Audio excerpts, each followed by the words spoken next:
Shorthand Dictation for practice start. I would like to thank you very much for giving me an opportunity to explain the stand of the government on the subject of education.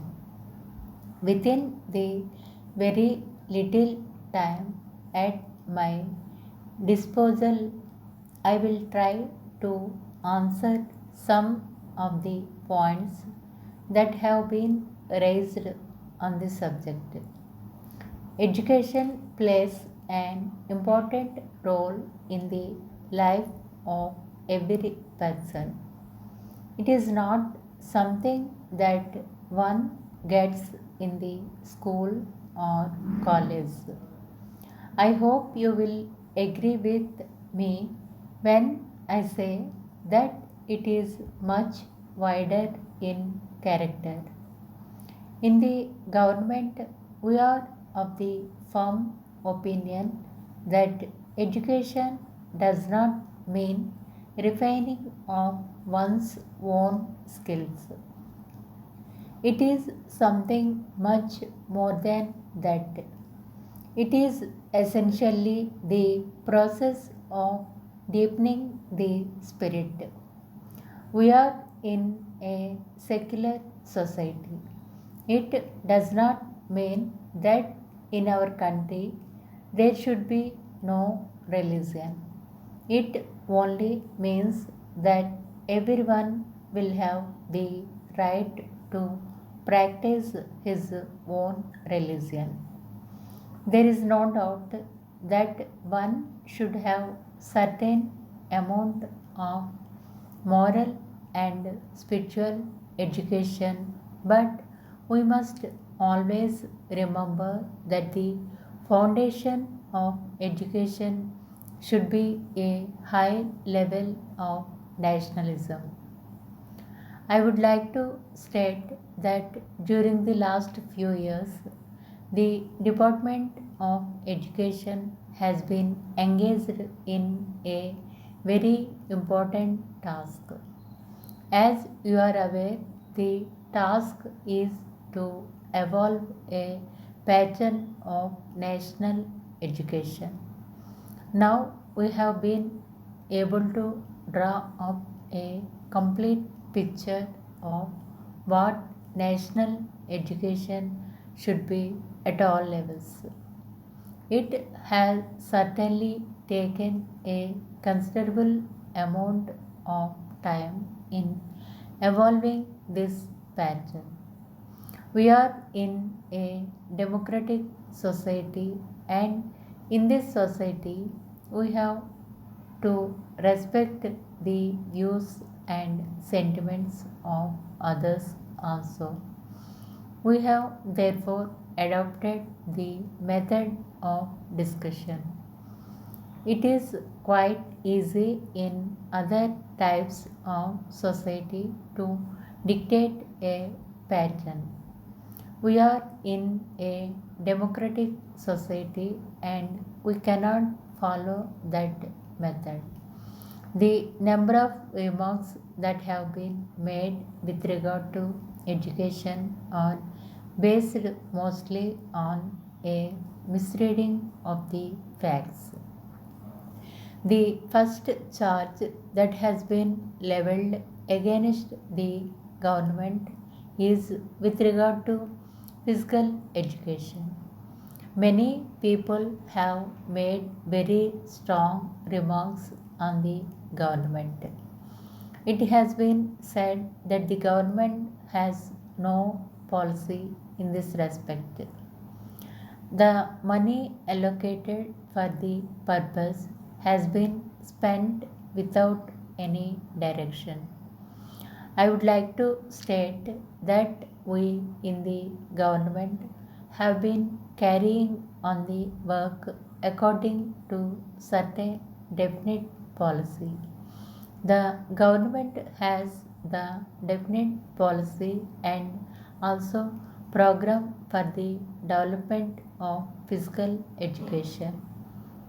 In giving grants for physical education, It is the policy of the government to see that the institutions must have taken up certain amount of field work.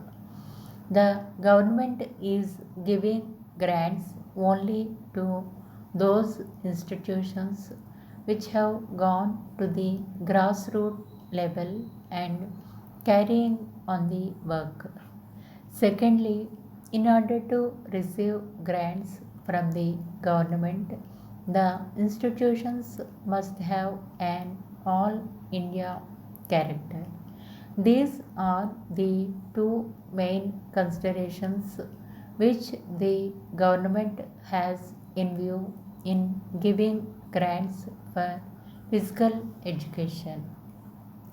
With regard to the sports also, we are giving grants only after scrutinizing the complete details in each case.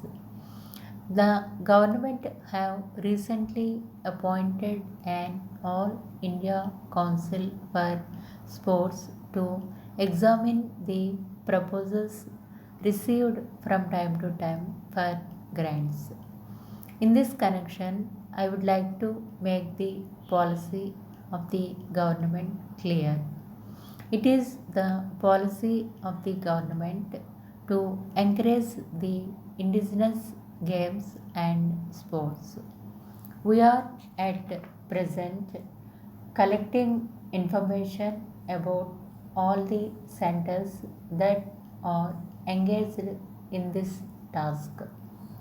I would like to say a few words about the development of technical education also.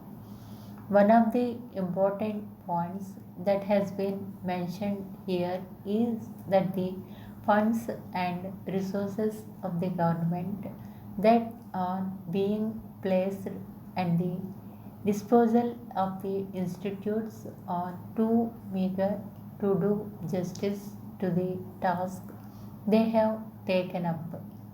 It is true that if we have more funds, we can give better education. However, I am happy to state that the achievements that we have already made in this field are by no means insignificant. I have a large number of facts to show the progress that we have made. Dear sir, it is indeed a matter of pleasure for me to go through the article on Indian industry published in the columns of your daily on the 1st of February. Even after 4 decades of achieving our independence, it is very unfortunate that we did not make rapid progress in the industrialization of our country, while the smaller countries which attained freedom only a few years ago find a prominent place in the industrial map of the world. Though our country is rich in natural resources, we could not make much progress in the industrial sector. We have still been exporting the raw material found naturally in our country to other parts of the world as we did during the foreign rule. If we could set up industries to utilize that raw material, we can provide employment to millions of young men and women in our country. From the very beginning, India is considered to be an agricultural country as majority of the people depend on agriculture for their day-to-day existence.